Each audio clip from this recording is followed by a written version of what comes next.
It was just another ordinary day for young Jack, until he stumbled upon a not-so-ordinary sight, a street covered in rubbish. Wrappers, bottles, and plastic bags were scattered everywhere. Jack couldn't just walk away and leave the mess behind.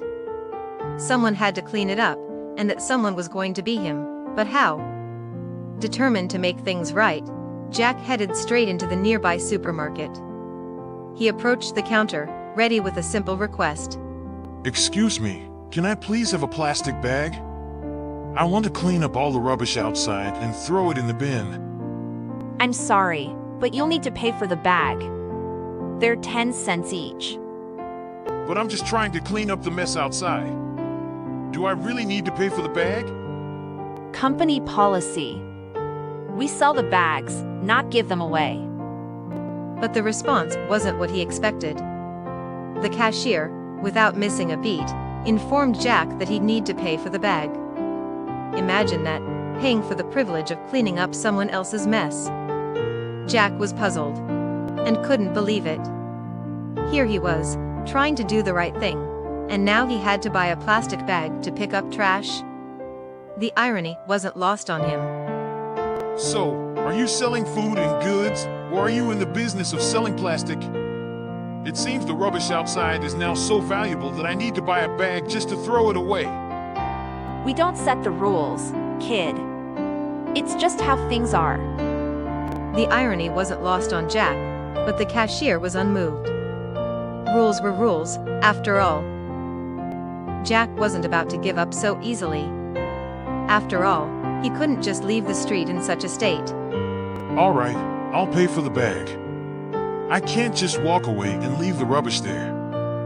Actually, the bags are only for customers who make a purchase. It's store policy. Wait, so now I can't even buy a bag unless I buy something else first? You'd rather the rubbish stay on the ground than sell me a bag? Sorry, those are the rules. But it turned out, paying wasn't enough. The bags were only for paying customers, those who bought something other than the bag. Jack was starting to see the absurdity of it all. In a world full of waste, cleaning up apparently came at a price, and a rather complicated one at that. Jack couldn't believe what he was hearing. It seemed that in this world, even cleaning up came with its own set of complications. So I have to buy something, just to buy a bag, just to pick up rubbish that no one else will deal with? Amazing! The real problem isn't the rubbish on the ground. It's the plastic bag that's more valuable than doing the right thing. The absurdity of it all began to sink in. But Jack still wasn't ready to give up. Just when things seemed hopeless, a kind passerby stepped in, offering Jack a solution that didn't come with a price tag. Here, take my shopping bag. It's reusable, and you can use it to pick up the rubbish. Thank you. At least someone understands.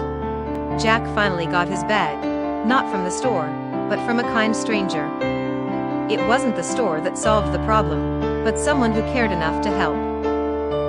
At last, someone who understood.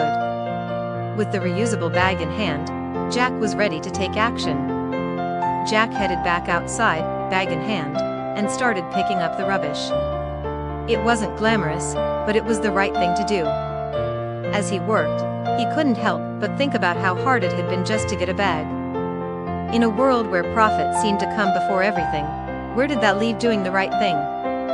With the street finally clean, Jack stood back and looked at what he'd accomplished. It wasn't much, but it made a difference. And as he walked home, he knew one thing for sure. Rubbish may not have a price tag, but cleaning it up shouldn't cost more than just doing the right thing.